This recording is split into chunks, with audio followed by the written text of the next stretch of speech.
안녕하세요. 저는 결혼 10년 차 주부입니다.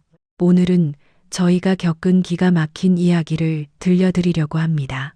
어쩌면 저희가 내린 결정이 옳은 것인지 의견을 듣고 싶은 마음이 있어서 이렇게 치부일지도 모르는 이야기를 꺼내게 되었습니다.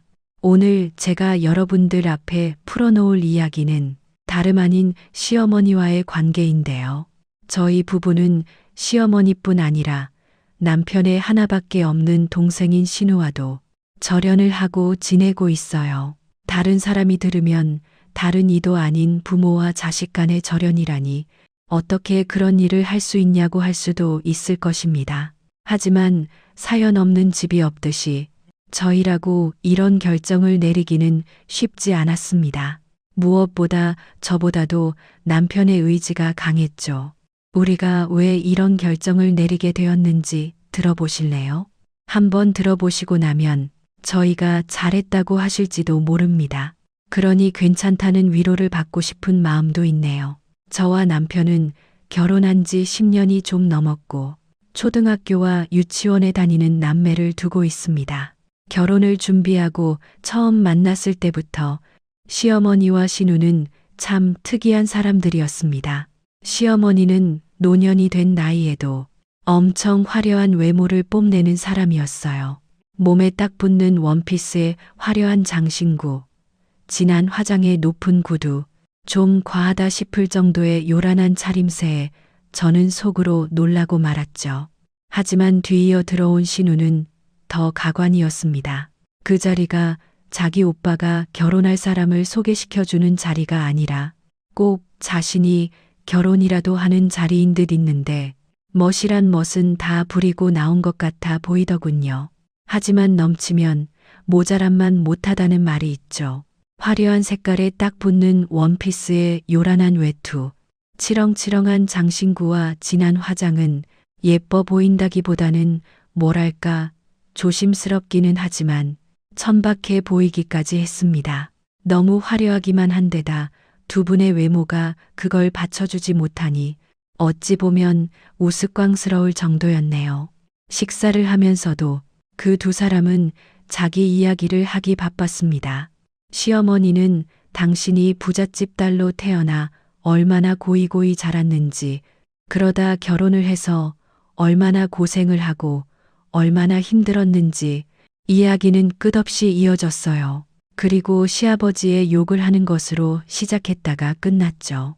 내가 얼마나 곱게 자랐냐면 집에 있는 식모가 업어서 학교를 갔다가 업어서 다시 집에 오곤 했어. 내가 땅도 안 밟고 살았다 이 말이야.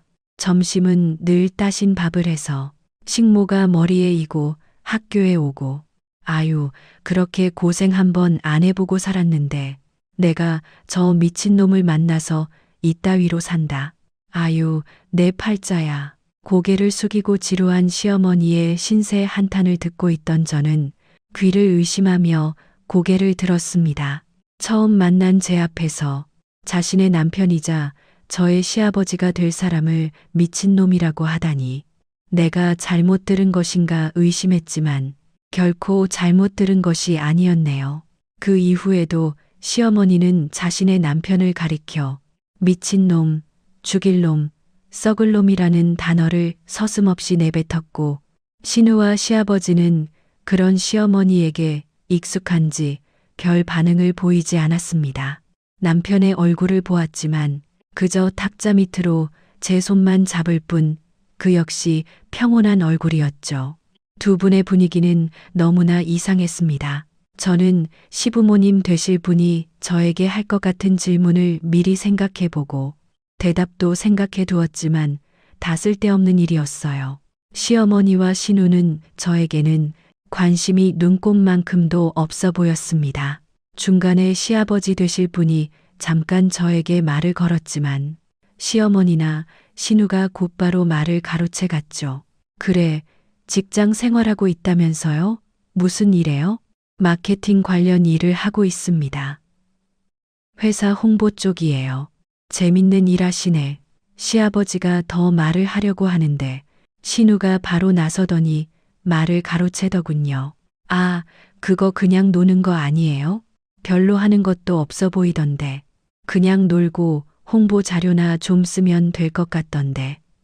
직장 다닌다더니 별거 없네. 전문직도 아니면서 그런 걸로 회사 다니면서 커리어 우먼인 척하는 게 나는 웃기더라. 그러자 남편이 발끈하며 말했어요. 무슨 말을 그렇게 해. 네가 뭘 안다고. 직장 생활 한번 안 해본 애가. 오빠, 벌써 편들어? 맨날 나보고 직장 생활 안 해봤다고 무시하더니 고작 마케팅 한다고 하니까 그러지. 나라고 뭐 모를 줄 알아? 난 또 뭐 회계사나 변호사쯤 되는 줄. 그건 그렇지. 저 자식은 지 애비를 닮았나. 맨날 저런 식이야. 야, 원래 있는 집 딸들은 일 안 한다. 나 봐라. 반평생 일해본 적도 없지만 내가 뭐 모르는 게 있니? 뭐가 있니? 없는 집이나 딸들 밖으로 내돌리는 거야. 아이고, 뭘 알아야지. 지 애비 닮아서 무식하고 천박하니까. 내가 말을 말아야지 뭐. 저는 제 귀를 의심했습니다.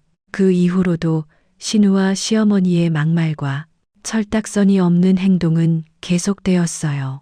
하지만 희한한 건 그 누구도 그 둘을 제지하는 사람이 없다는 것이었죠. 당시 저는 이 결혼은 안 되겠다고 생각을 했어요.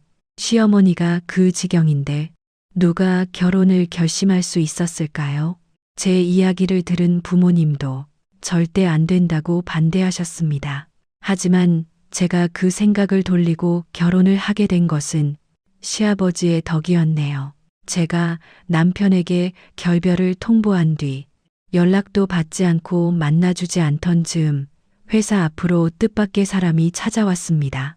바로 시아버지셨죠.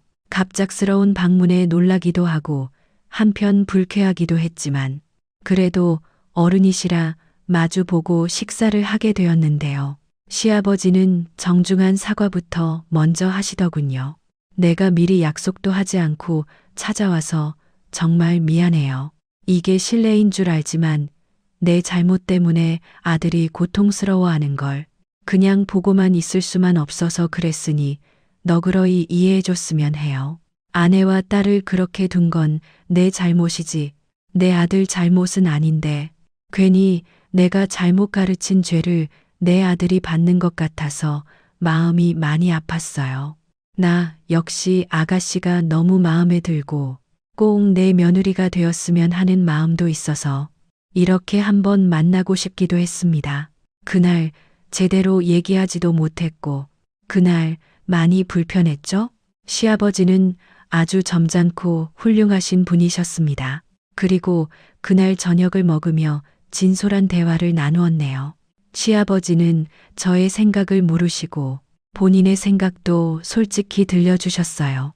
그리고 결혼을 한다면 절대 그 두 사람과 엮이지 않도록 하겠다고도 하셨죠. 시아버지는 건실한 중견기업을 이끌고 계신 분이었어요.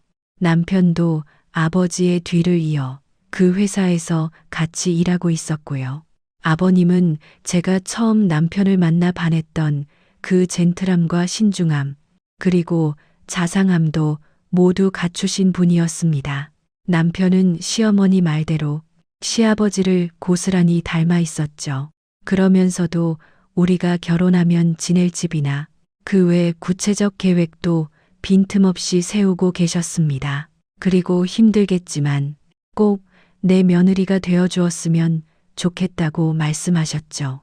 돌아가는 길 아버님은 제게 큰 꽃다발을 안겨주셨습니다. 꽃 같은 사람이니 너무 좋다. 이렇게 화사하고 아름답게 잘 지켜주겠다. 내 아들 인생에 화사한 꽃이 되어달라. 웃으며 조용히 꽃다발을 건네시던 아버님의 인자하시던 모습이 저는 지금도 바로 어제 일처럼 생생하게 기억이 납니다.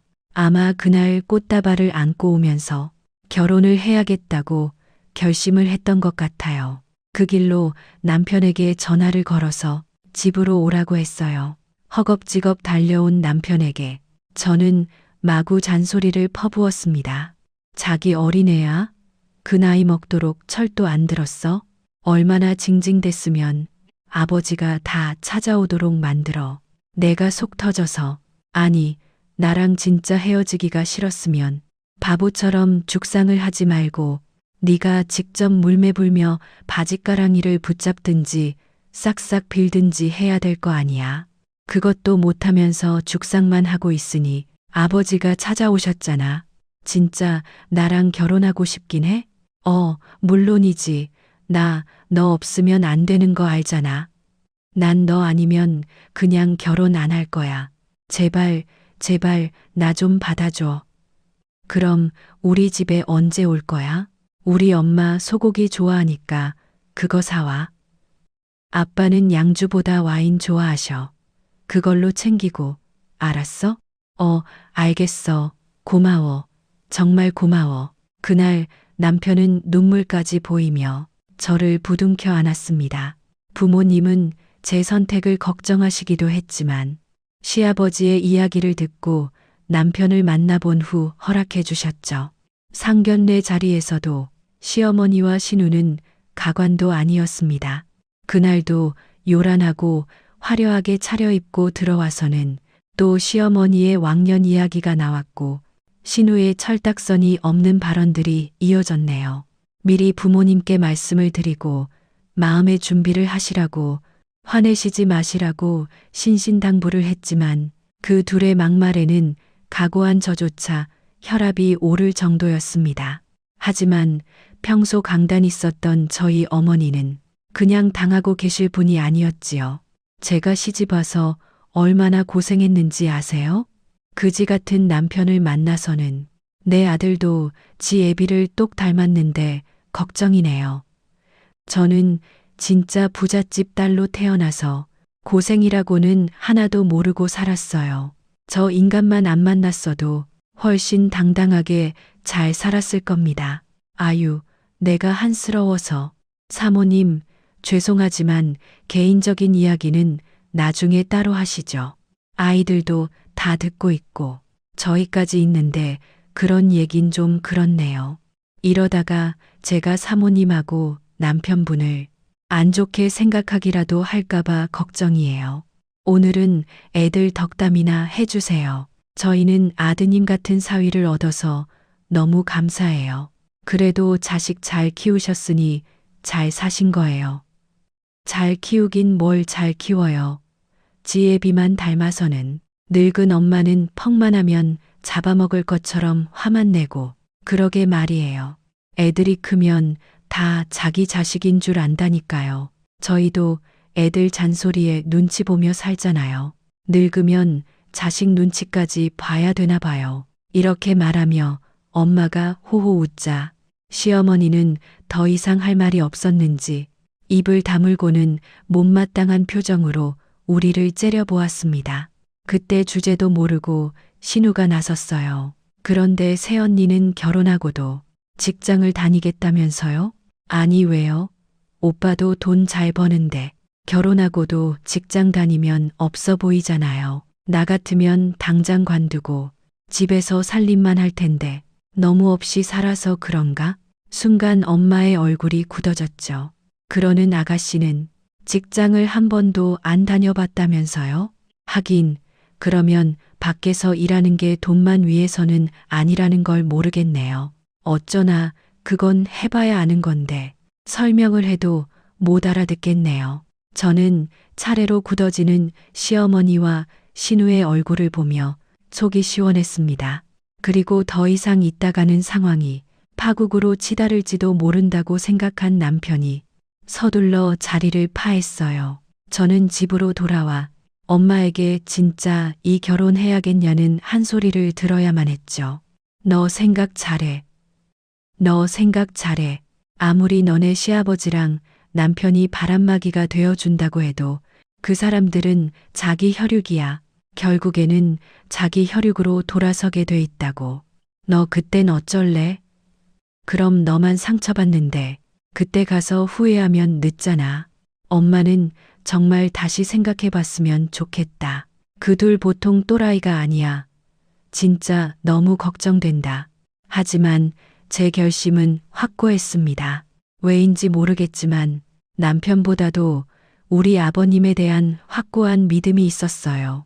그리고 이제 와서 결혼을 포기하면 상처받을 남편보다 힘들어 하실 아버님이 떠올랐고 도저히 그럴 수는 없다는 생각이 들었죠.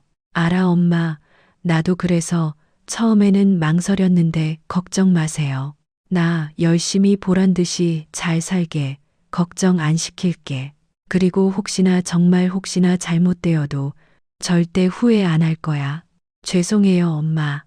엄마는 한숨을 쉬셨습니다. 아유, 이 미련둥아, 이놈의 지집애.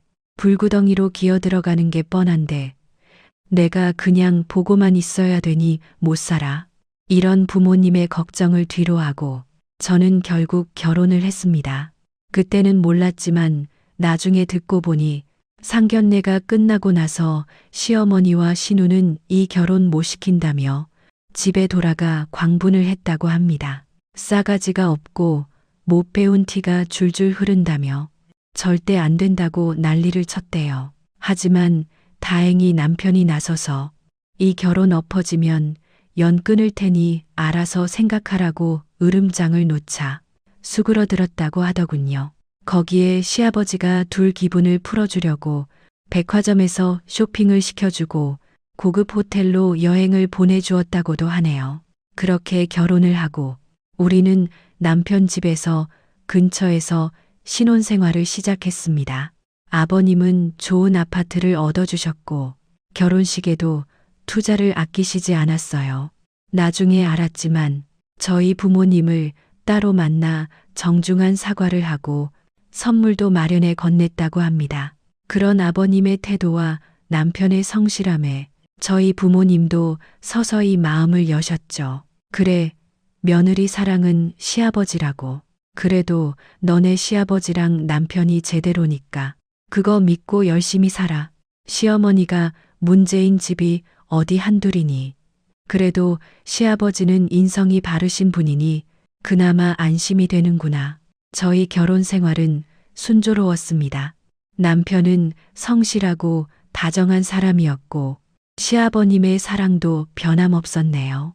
게다가 아버님과 남편이 운영하는 사업체도 나날이 번창했습니다.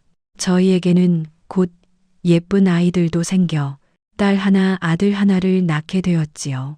건강하고 예쁜 아이들이었어요. 아이가 태어나는 날, 아버님은 너무나 기뻐하셨습니다.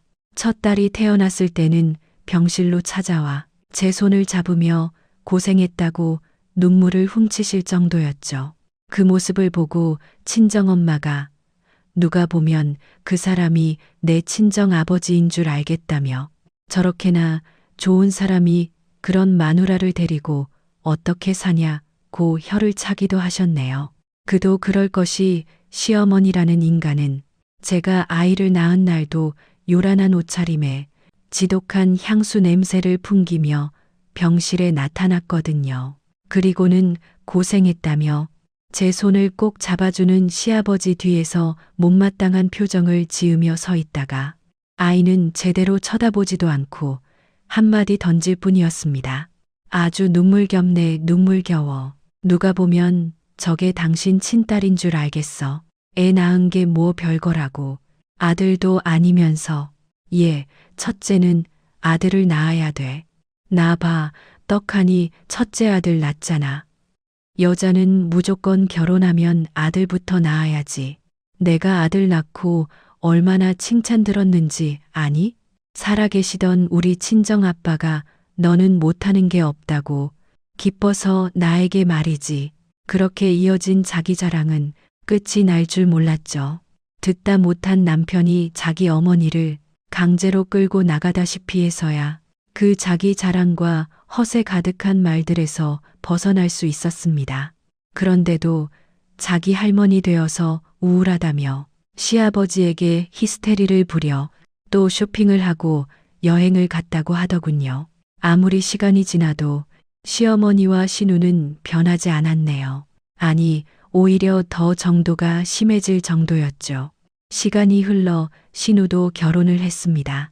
아버지와 오래 아시던 분의 아들로 변호사를 하던 건실한 청년이었어요. 너무 웃긴 건 시어머니도 자기 딸을 시집 보내는 입장이 되자 태도가 바뀌었다는 것입니다. 상견례 자리에서 어찌나 말을 조심하던지 저는 웃음을 참기 힘들 정도였어요.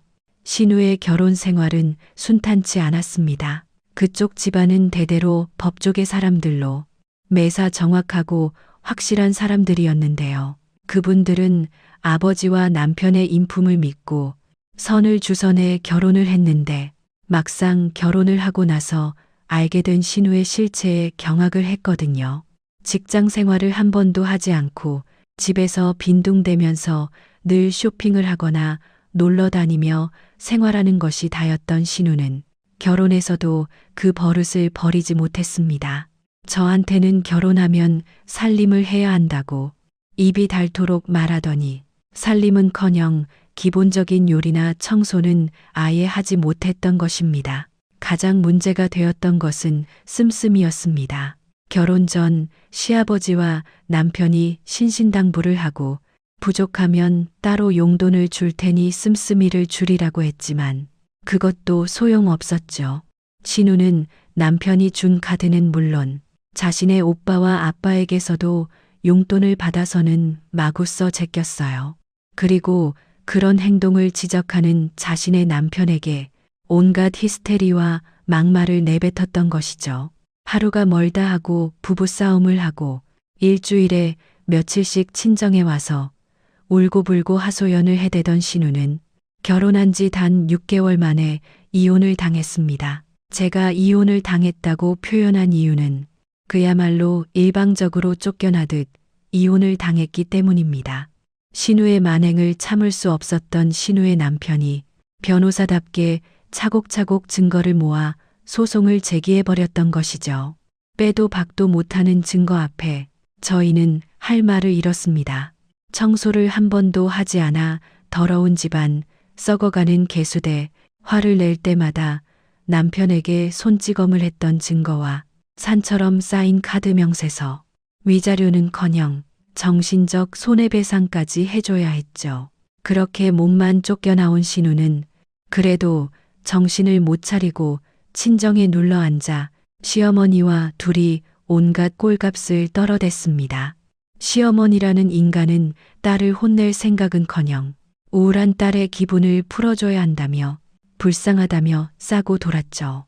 그리고 자신의 남편과 아들에게 화를 쏟아내더군요. 이게 다 그 인간 탓이야. 이놈의 거지 같은 집구석을 뭐가 좋다고 결혼하라고 해선 변호사 나부랭이 따위 마음에 들지도 않았는데 쪼잔하고 더러운 집안에 엮여서 이게 뭐야. 아우 진짜. 하여튼 남편이란 놈 하는 짓이 마음에 드는 게 하나도 없어. 아우 어떻게 냈다. 그러니까 돈도 없는 주제에 뭐 믿고 결혼을 해서는 나 어떻게? 괜히 이혼녀만 됐잖아. 위로다. 아빠 탓이야. 하트 사람 볼 줄도 모르고 듣고만 있던 남편이 기가 차서 한마디 하더군요. 야, 너 말 조심해. 그게 왜 아버지 탓이야? 결혼 생활 제대로 못해서 쫓겨나온 주제. 어디서 큰 소리야. 너 그럴 거면 이 집에서 나가. 나가서 혼자 벌어서 혼자 살아. 이게 어디서. 그러자 시어머니가 신우를 감싸겠다고 나서서 남편에게 고함을 질렀습니다. 그만해. 내 여동생한테 나가라니. 얘가 어디 갈 데가 있다고. 그래, 넌 진짜 매정하게 그러는 거 아니다. 안 그래도 힘든데 한테. 너 결혼했다고. 이제 우린 보이지도 않아? 하여튼지 애비를 닮아서 싸가지 없기는. 엄마도 그만해. 엄마가 맨날 이렇게 싸고 도니까 애가 정신을 못 차리는 거잖아. 30 넘은 어른이 지 손으로 돈 한 푼 벌어본 적도 없으면서 돈 무서운 줄도 모르고. 아냐, 이참에 내가 내 버르장머리를 고쳐놔야겠어. 남편은 신우의 가방을 뒤져서 카드를 모조리 잘라버렸습니다. 신우가 울고불고 난리를 쳐도 소용이 없었죠. 그리고 자신의 카드 하나를 내던지며 말했어요. 너 잘 들어. 엄마도 잘 들어요. 이제 더 이상은 안 돼. 둘이 한 달에 쓰는 돈이 얼만 줄 알아? 이대로 가다가는 아버지랑 내가 아무리 일해도 감당 못해. 너 이 카드 한 장만 써. 내 명의로 되어 있으니 한 달에 얼마 쓰는지 다 볼 거야. 한도도 줄일 테니 매달 이거 하나로만 생활해. 어머니 카드도 다 해지할 거예요. 그렇게 하세요. 카드 하나 드릴 테니 그걸로만 사세요. 그렇게 제 손을 잡고 돌아서는 저희의 등 뒤로 시어머니가 악을 써댔어요. 야, 너 내가 우스워? 난 내 엄마야. 네가 어떻게 나한테 이럴 수 있어?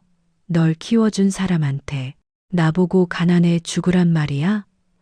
이걸로 어떻게 살아? 이 배은망덕한 놈아, 내가 어떻게 살았는데. 너네 아버지 그 개자식 같은 놈이랑 산 것도 다 너 때문이었다고.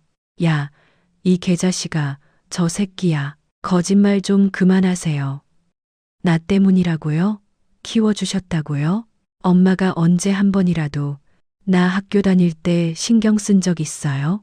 내가 아플 때 병원이라도 언제 데려간 적 있어요? 아니, 하다못해 밥이라도 차려준 적이 있어? 없잖아.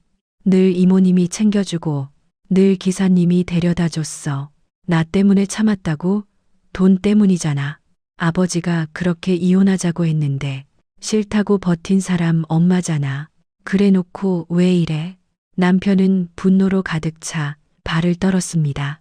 평소에 워낙 인자하고 온순하던 사람이라 그런 모습을 처음 본 저는 물론 시어머니도 충격을 받은 듯 대꾸도 못하고 있었네요. 정신 차리세요. 마지막 경고예요. 그것만으로도 웬만한 4인 가족이 살아가는데 충분한 생활비예요. 한 번만 더 이런 식으로 망신스러운 사고 치면 그때는 용서 못해. 그날 저녁 집에서 맥주를 한잔하며 남편은 집안 이야기를 자세하게 해주었어요. 그동안 이상한 줄은 알았지만 그 속내에는 상상도 못한 사연이 있었습니다. 시어머니는 말 그대로 엄청난 부잣집의 외동딸이었답니다. 그것도 어렵게 얻은 딸이었기 때문에 정말 고이고이 컸죠.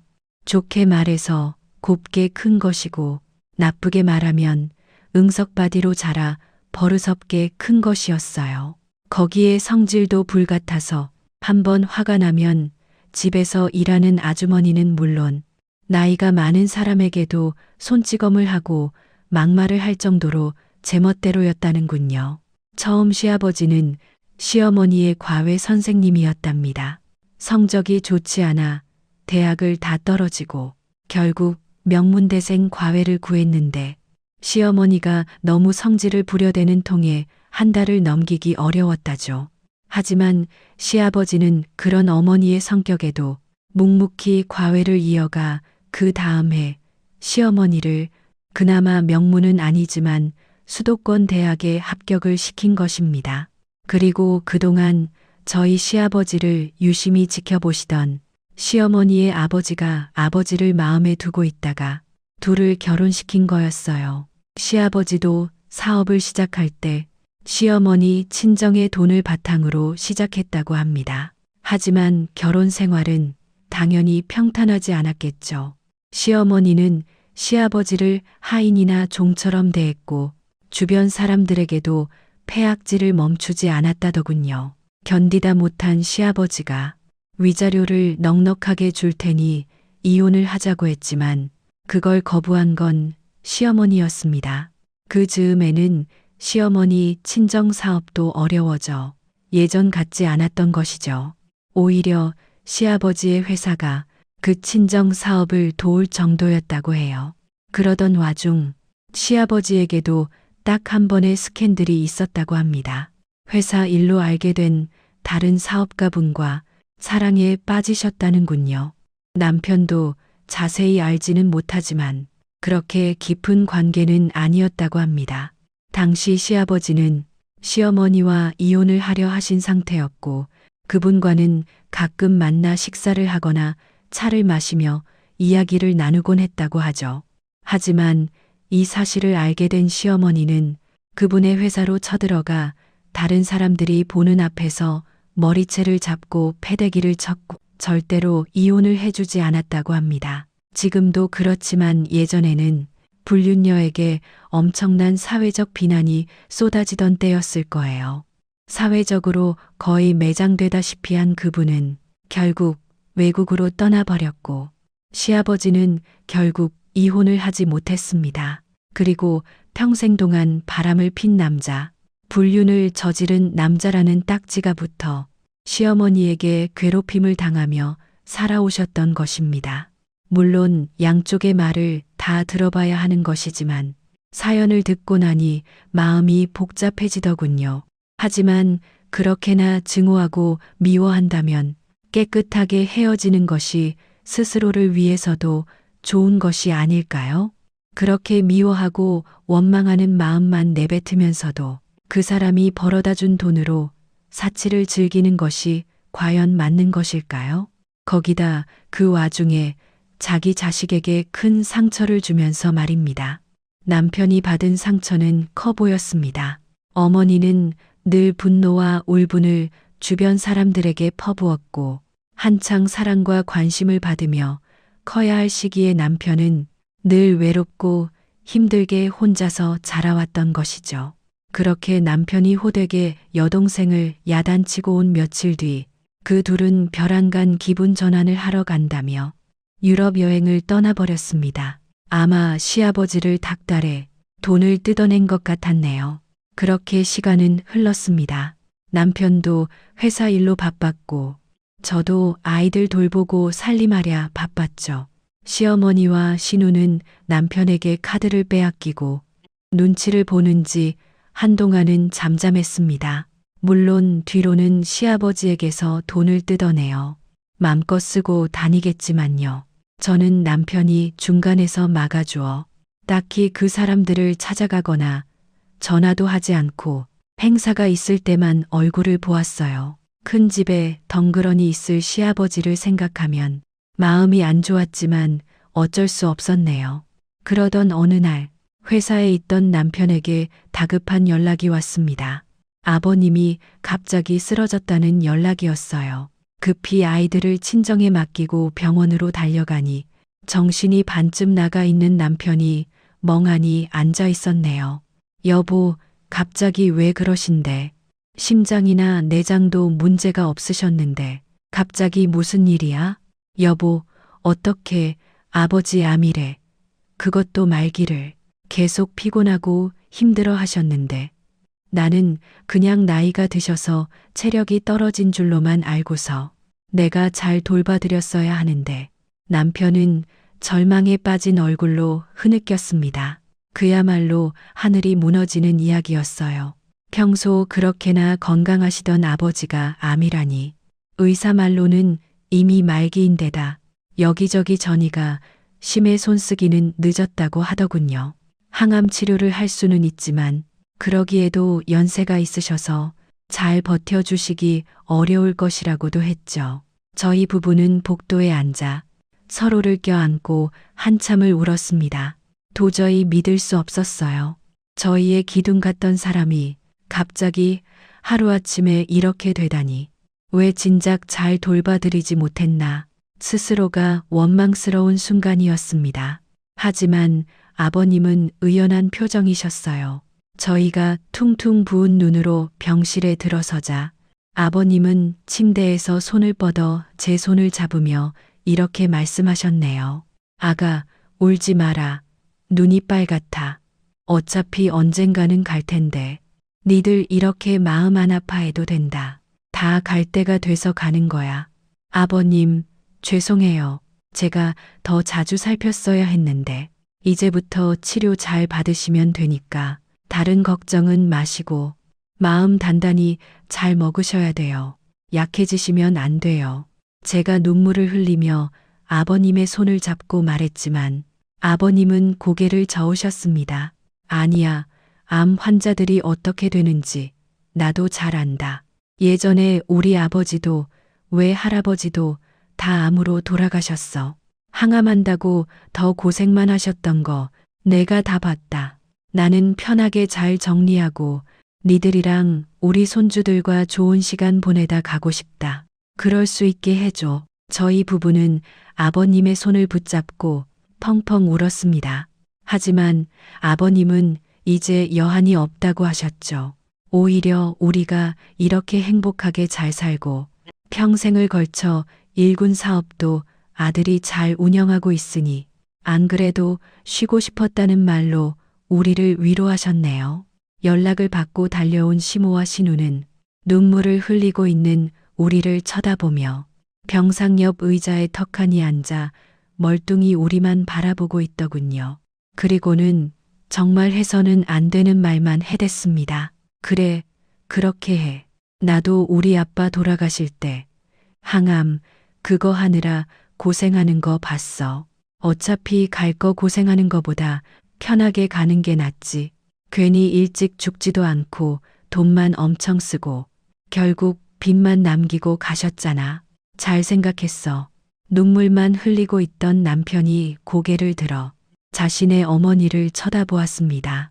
저는 병실에서 또 싸움이 날까 싶어 남편을 꼭 잡았네요. 하지만 아들의 눈치는 보지도 않는지 시모는 자신의 화려한 손톱만 만지작거리다 자리에서 일어났습니다. 그리고 저를 향해 이렇게 말하더군요. 병간호는 네가 할 거지? 그렇게 살펴주구니 내가 하면 되겠네. 나는 몸도 힘들고 이런 거 해본 적도 없으니 이만 가볼게. 뭔 일 있으면 연락하고. 그러자 옆에서 눈만 굴리고 있던 신우도 따라 일어섰습니다. 남편이 신우를 향해 고함을 질렀죠. 넌 가서 아버지 물건 필요한 거 싸서 당장 병원으로 들어와. 그리고 앞으로 책임지고 네가 여기서 먹고 자고 하면서 아버지 간호해. 알았어? 뭐 내가 그런 걸 어떻게 해? 병실에서 불편하게 어떻게 지내라고? 언니가 하면 되잖아. 왜 나보고 하라 그래? 야, 너네 언니 아버지 아니고 내 아버지야. 그리고 너네 언니가 놀아서 병원에 와 있으면 애들은 누가 봐? 집에서 아무것도 안 하고 놀고 먹는 네가 해야지. 누가 해? 잔말 말고 와. 안 그러면 카드도 다 정지시킬 테니 명심해. 저는 이해할 수가 없었습니다. 자신의 하나밖에 없는 아버지가 아프셔서 오늘 내일 하시는 와중에 병간호가 싫다고 징징대는 딸이라니. 게다가 아버님이 계시는 병실은 1인실로 넓고 간병인을 위한 여유 공간도 충분했어요. 간이 침대를 겨우 펴고 새우잠을 자가면서도 부모님 간병을 마다 앉는 자식도 있는데 하다못해 인륜도 저버린 인간들의 모습에 기가 질릴 뿐이었습니다. 신우는 자기는 절대 못한다며 울고불고 난리를 쳤고 시모도 왜 내 딸을 구박하냐며 고함을 질러대더군요. 아버님은 그 광경을 그저 무표정하게 바라볼 뿐이었네요. 저는 더 이상 이 사태를 유지할 수가 없었어요. 어떻게든 아버님 눈에서 둘을 치워야겠다는 생각에 소리부터 지르고 봤습니다. 다 조용히 하고 나가요. 당장 나가라고요. 뭐, 지금 나 뭐라고 했니? 지금 그거 나한테 하는 소리야? 나가라고? 네, 나가세요. 당장 여기서 사라지라고요. 여기 남아서 병간호 할 거 아니면 지금 당장 나가요. 나가서 부를 때까지는 다시 오지 마세요. 제발. 소리를 버럭 지르자 시모는 화가 나 노려보았지만 그것도 잠시 딸을 데리고 사라지기 바빴습니다. 아버님이 암으로 살 날이 얼마 남지 않았다고 할 때는 눈물 한 방울 안 흘리더니 간병하기 싫다고 아버님 앞에서 눈물을 흘리는 꼴이 역겨워 정말 다시는 보고 싶지도 않았어요. 당신은 가서 아버님 필요한 물건들 좀 챙겨와요. 내가 적어줄 테니 대충만 챙겨오면 될 거야. 가서 문제될 만한 물건은 다 치우고 오고 얼른. 놀란 듯 저만 쳐다보던 남편은 얼른 고개를 끄덕이고 병실을 나갔습니다. 제 말이 무엇인지 다 알아들었을 것이죠. 남편은 빠르게 아버님의 필요한 옷 몇 개와 아버님의 인감 등을 전부 챙겨왔네요. 저는 그 사이에 친정에 전화를 했습니다. 그리고 당분간 아이들을 부탁드렸어요. 제가 전한 소식에 저희 친정어머니는 눈물까지 보이셨습니다. 이렇게 생판남인 사람도 가슴 아파하는데 하물며 집에서 키우던 강아지가 아파도 걱정을 하는 게 사람인데 저는 더 이상 그들을 가족이라 부르고 싶지도 않았네요. 저는 그날부터 아버님 곁에서 병간호를 시작했습니다. 아버님은 괜찮다고 간병인을 쓰면 된다고 집으로 가라고 했지만 제 마음이 편하지 않았어요. 그리고 당장은 거동도 불편하지 않으셔서 제가 남편과 교대로 집을 왔다 갔다 하면서 병간호를 할 수 있었습니다. 처음에는 아버님도 평소와 다르지 않으셨어요. 아이들도 친정 엄마가 잘 돌봐주셨고 가끔 병원으로 와 할아버지에게 안겨 재롱을 떨기도 했습니다. 하지만 저희 부부의 간곡한 부탁으로 항암 치료를 시작하자마자 아버님의 병세는 급속히 나빠지셨죠. 항암 치료라는 것이 너무나 독해서 암세포는 줄일지 몰라도 암세포를 죽이느라 다른 온몸의 기력도 다 빼앗는 것 같더군요. 아버님은 며칠 동안 종일 토하시다가 내내 잠만 주무셨습니다. 인자한 웃음도 평온한 말씀도 없으셨죠. 며칠 사이에 살이 너무 빠져 겁이 날 정도였어요. 그 모습에 저희 부부는 결국 체념하고 운명을 받아들여야만 했습니다. 어떤 치료를 해서든 아버님을 치료해 보겠다는 생각은 저희의 욕심이라는 사실을 인정해야만 했죠. 그동안에도 시모와 신우라는 인간은 코빼기도 비추지 않더군요. 남편이 화가 나 어떻게 한 번을 안 올 수가 있냐고 전화로 화를 내도 그때뿐. 허리가 아프다, 감기에 걸렸다, 내일 가려고 했다 핑계만 대고 오지 않았습니다. 분노한 남편이 카드를 다 정지시켰지만 그것도 소용없었어요. 이미 그들은 아버님의 신용카드와 현금카드를 전부 챙겨놓고 마음껏 사용하고 있었죠. 그러던 어느 날 아버님 핸드폰으로 모르는 전화번호로 전화가 걸려왔어요. 아버님이 투병 중이었어도 워낙 전화가 종종 왔기 때문에 핸드폰을 늘 충전해 두고 있었는데 그때는 약을 먹고 겨우 잠이 든 아버님을 대신해 제가 전화를 받았습니다. 그런데 그 전화를 듣고 저는 제 귀를 의심할 수밖에 없었네요. 여기 부동산인데요. 제가 진짜 혹시나 해서 연락드려요. 사장님이 이 집에 워낙 오래 사셨고 함부로 결정을 안 하시는 분인데 자꾸 사모님이랑 따님이 찾아오시고 사장님이랑은 연락을 안 해도 된다고 하시는데 제가 믿음이 안 가서 집 파시는 거 맞죠? 네? 뭐라고요? 집을 팔아요? 아유, 모르셨어요? 지금 사모님이랑 따님이 몇 주째 와서 자꾸 팔아달라고 하시는데 이게 소유주분 동의가 있어야 계약이 되잖아요. 오늘 대리 위임장을 가지고 오시긴 했는데 제가 찜찜해서요. 혹시나 싶어서 연락드린 거예요. 아유, 이걸 어째. 시간 되시면 한번 들러주세요. 저는 당장 남편에게 전화를 걸었습니다. 회사에 있던 남편은 곧바로 부동산으로 달려가 사실을 확인하고 집으로 갔더군요. 그리고 자신의 어머니와 여동생과 대판 싸움을 하고 온 모양이었습니다. 다행히 집 명의가 아버님 앞으로 되어 있어서 막았지만 그들은 남편이 태어나 자란 그 넓은 집을 헐값에 팔아버리려고 했던 모양이었습니다. 회사 일에 아버님 병수발까지. 남편도 그 사이에 살이 빠지고 초췌해졌죠. 그날 저녁 늦게 병실로 돌아온 남편은 잠든 아버님의 손을 잡고 앉아 남몰래 흐느끼다 돌아갔네요. 어떻게 해줄 수 없는 저의 속은 타들어만 갈 뿐이었습니다. 결국 아버님은 얼마 못 가 호스피스 병동으로 옮겨가게 되었습니다. 호스피스 병동은 최대한 편안하고 고통 없이 죽음을 맞이할 준비를 하는 병동이에요. 저희는 아버님을 호스피스로 옮기며 더 이상 아버님이 덜 고통스러우시길 바랄 뿐이었네요. 다행히 힘든 항암 치료에서 벗어난 아버님은 한결 평안해 보였습니다.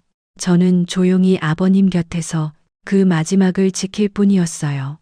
호스피스에 입원한 지 이틀째 되던 날, 아버님이 저를 부르시더군요. 아가, 가서 이것들 좀 챙겨오너라. 필요하신 물건들이세요? 그럼 이따 저녁에 아범 보고 들러서 가지고 오라고 할게요. 아니야, 지금 네가 좀 가줬으면 좋겠다. 요즘 날씨도 좋은데 병실에만 있지 말고 한번 다녀와. 그 서류는 전부 내 서재 금고에 있으니 챙겨오면 된다. 명심해라. 시어머니와 신우한테 말하지 말고 조용히 가져와. 저는 아버님의 신신당부를 듣고 집으로 갔습니다. 제가 문을 열고 들어가자 집에는 아무도 없는지 조용하기만 했죠. 일하시는 아주머니마저 내보냈는지 늘 깨끗하고 정돈되어 있던 집은 너저분하더군요. 얼마나 청소를 안 했는지 바닥에는 먼지가 뽀얗고 부엌에서는 악취가 진동했네요. 전부 나갔나 하는 생각을 하며 서재를 향하는데 갑자기 안방에서 누군가가 튀어나왔어요. 저는 너무 놀라 그 자리에 주저앉았습니다. 안방에서 나온 사람이 웬 낯선 남자였기 때문입니다. 그 남자는 막 잠에서 깼는지 졸린 눈으로 저를 멍하니 쳐다보더니 안방에서 시어머니를 부르더군요. 그러자 부스스한 잠옷차림의 시어머니가 방에서 나왔습니다. 저는 보고도 믿을 수 없는 광경에 말문이 막혔네요. 그렇습니다. 남편이 암투병으로 생사의 기로에 있는 사이에 아내라는 시모는 외간 남자를 끌어들였던 것입니다. 그것도 남편과 한 이불을 덮고 자던 안방에서 같이 잠을 자면서요. 저의 경악을 금치 못하는 얼굴을 본 시모는 자신도 민망했는지 남자를 얼른 안방으로 밀어넣고 방문을 닫더군요. 내가 웬일이니? 연락도 없이 아이들 상대는 안 할 것 같더니 저 사람 누구예요? 누구길래 안방에서 나오는 거예요? 네가 알 것도 없다. 뭐야, 왜 왔어? 용건이나 말해. 내 신랑이 또 카드 빼앗으라지. 독한 것들 우리 다 쓴다. 더럽고 치사해서 나중에 아버지 돌아가시면 너희들은 한 푼도 없을 줄 알아라. 알겠니?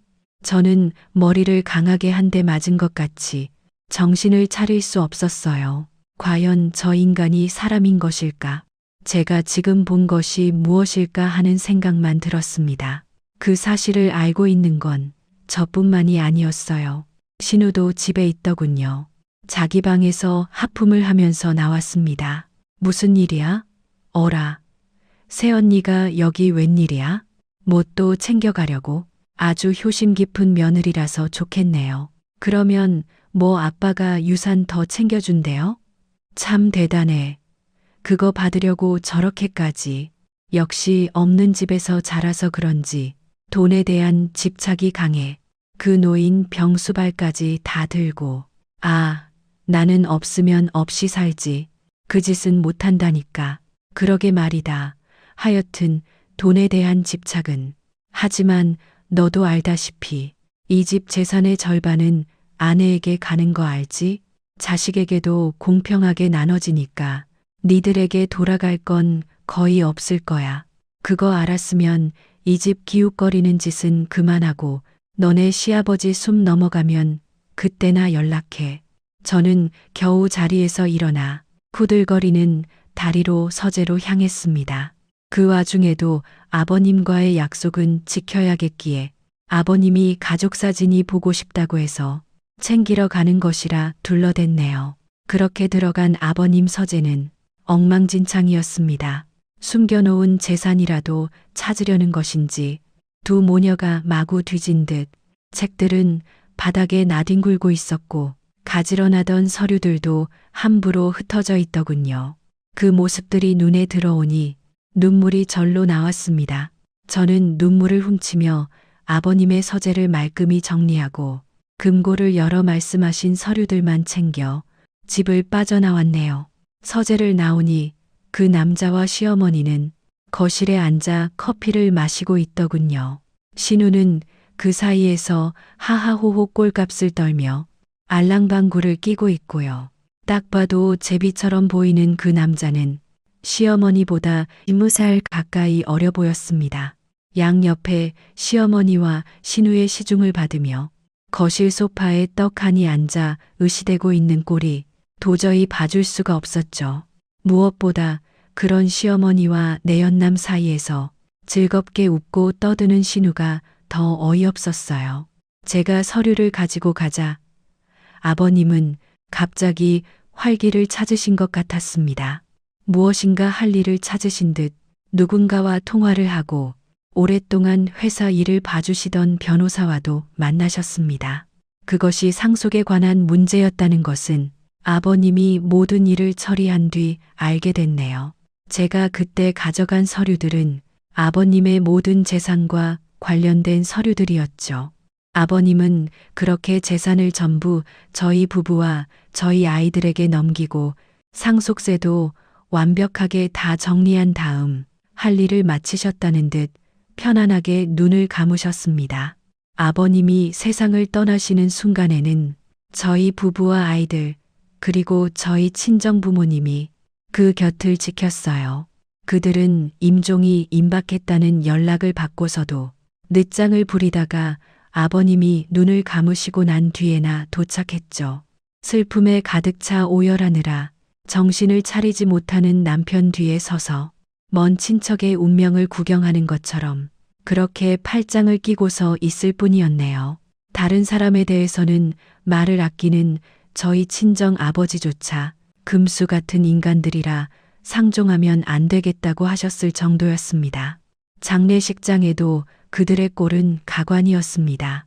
너무 울어 제대로 식사도 하지 못하고 비틀거리는 초췌한 남편과는 다르게 그들은 상주 자리를 제대로 지키지도 않았어요. 허리가 아프다, 다리가 아프다며 나가서 자신들의 친구들을 불러 모아놓고 먹고 마시며 호호 즐거워 보였죠. 그 와중에도 지나친 화장과 지독한 향수는 여전했습니다. 오랫동안 사업을 하셨고 인망이 좋으셨던 시아버님을 문상온 한 사람들은 끝이 없었어요. 저는 슬픔에 잠길 겨를도 없이 손님을 접대하느라 정신이 없었네요. 아이들을 봐줄 사람도 없어서 친정어머니까지 꼽아 2박 3일을 장례식장에서 보내야만 했습니다. 그런데도 그들은 그 3일 동안 먹을 거 다 먹고 잘 거 다 자고 술 마시고 흥청망청 떠들어댔습니다. 모든 사람들이 손가락질을 하며 혀를 차지만 그들은 그게 눈에 들어오지 않는 것 같았어요. 이제야 해방이 된 것 같은 기분이다.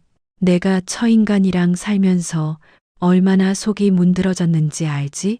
이 사업도 다 우리 친정 아버지 돈으로 시작했으면서 말이야. 그렇게 인색할 수가 없었어. 어차피 갈 사람은 갔으니까 나는 이제 여한 없이 살아볼란다. 우리 엄마, 이제부터 고생 끝이니까 앞으로 행복하셔야 돼. 내가 옆에서 친구가 돼줄게요. 그니까 나랑 앞으로 재밌게 살아요. 그렇게 온도 차이 나는 장례식을 겨우 마치고 아버님의 변호사가 저희를 한자리에 불러 모았어요.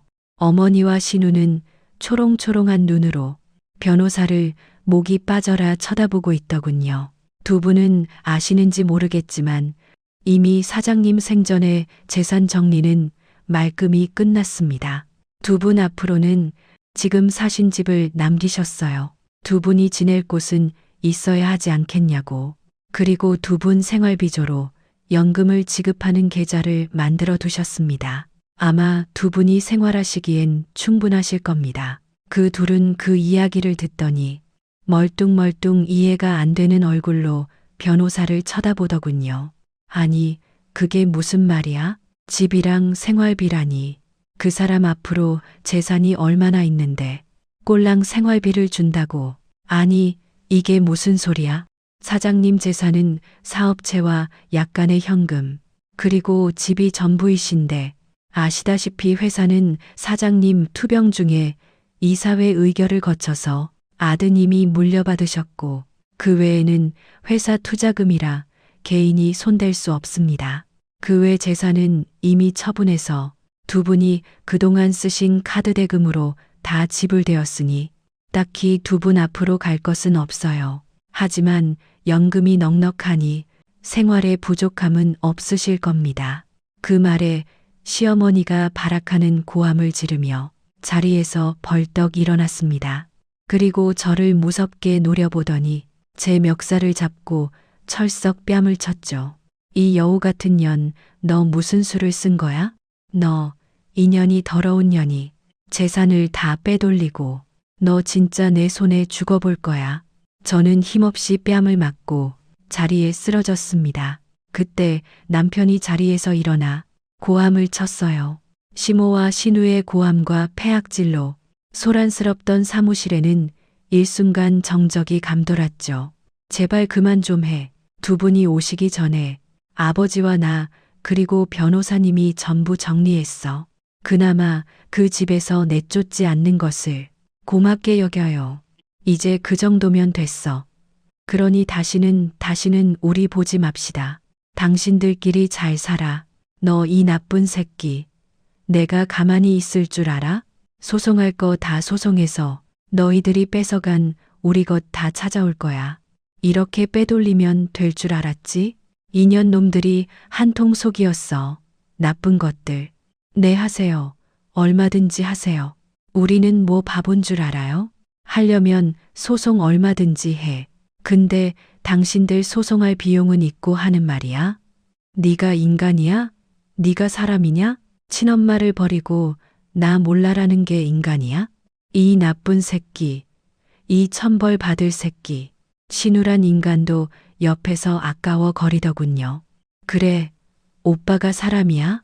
혈육은 나 몰라라 하고 재산만 챙겨서지 마누라랑 도망가고 진짜 인간도 아니야. 용서 못해. 내 재산도 다 빼돌리고 이 도둑놈아. 둘을 무시하고 자리를 뜨려던 남편은 다시 조용히 돌아서더니 시모와 신우 앞으로 성큼성큼 걸어갔어요.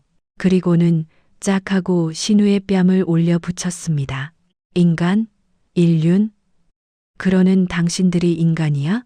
아버지가 그렇게 아프신데 병원 한 번은 안 오고 임종도 안 지켰어. 집에서 웬 남자랑 히히덕거리느라. 우리가 모를 줄 알아? 어머니가 그동안 외도한 게 수도 없이 많은 거 아버지가 모를 줄 아셨어요? 그리고 제 남편은 여동생을 손가락으로 가리켰죠. 아버지 딸 아닌 거 알아요. 아버지 다 아셨어요. 그래도 참고 감싸준 거 모르시죠? 예전에 외할아버지가 돌아가실 때 울면서 내 딸 부탁한다고 말한 것 때문에 참고 또 참으셨다는 건 아세요? 아마 모르시겠죠. 아버지가 그러셨어요. 자신은 약속을 했으니 잡았지만 저는 약속한 적 없으니 안 그래도 된다고. 그러니 인연은 자기가 다 정리하고 가시겠다고. 그 마음이 어떠셨을지 상상은 가세요? 남편의 말을 듣던 시어머니의 얼굴이 하얗게 질렸습니다. 신우의 표정도 창백해졌죠. 둘의 반응을 보니 아마 신우 역시 알고 있는 듯 했네요. 이미 호적 정리 들어갔어요. 아버지 생전에 다 처리하신 거니까 쟤는 아버지 호적에서 정리될 거예요. 그래도 예전에 정으로 먹고 살기는 해준 거니까 가서 숨죽여 사세요. 반성이라는 것도 좀 하시면서요. 그렇게 남편은 제 손을 잡고 사무실을 빠져나왔습니다. 그리고 집으로 가는 동안 아무 말도 하지 않았습니다. 그렇게 저희는 그들과의 인연을 정리했어요. 아버님 49제를 지내면서 이제 아무 걱정 없이 편안하시라 빌어드렸네요. 49제를 지내고 얼마 지나지 않아 시모와 신우에게 연락이 왔습니다. 정작 49제 때는 코빼기도 안 보이더니 자신들이 필요하자 울며 불며 연락이 왔더군요. 집이 팔렸다며 집에서 쫓겨나게 생겼다고 어쩌냐며 말입니다. 남편이 달려가 보니 그 말이 사실이더군요. 범인은 시모와 신우가 붙어서 아양을 떨던 그 남자였습니다. 둘에게서 더 이상 뜯어 먹을 것이 없다는 사실을 알게 된 남자가 인감을 훔쳐 집을 팔아버리고 날랐던 거죠. 거기에 두 모녀의 연금 계좌도 전부 해지해서 가지고 갔더군요. 두 사람은 어쩌냐며 난리를 쳤지만 남편은 칼같이 행동했어요. 난 모른다. 이 집은 어머니 명의인이 알아서 하시라. 남편은 선을 그었습니다. 부동산에서 제시한 계약서에는 떡하니 시어머니의 서명과 신분증까지 있더군요. 서명을 해달라며 서류를 들고 왔길래 아무 생각 없이 서류에 사인을 해주었었다는데 시모는 그 서류가 부동산 서류일 줄은 꿈에도 몰랐다는 겁니다. 당연히 부동산 측에서는 신분증과 사인까지 있었기 때문에 의심 없이 일을 처리했던 거고요. 결국 시어머니는 집을 넘겨야만 했습니다. 결국 그 집을 받고 제대로 살아보지도 못한 채 증여세만 내고 그 둘은 근처 월세집으로 들어갔다고 합니다. 처음에는 생활비를 달라는 전화가 오기도 하고 회사로 찾아오기도 했지만 그 사이에 정이 떨어질 대로 떨어진 남편은 둘에게 선을 그었죠. 그리고 최소한의 용돈 정도만 쥐어주고 신우에게는 이제 일을 하라고 경고를 했다고 해요. 둘은 거짓골로 어렵게 사는 것 같지만 남편은 이제 일말의 동정심도 들지 않는다고 하더군요.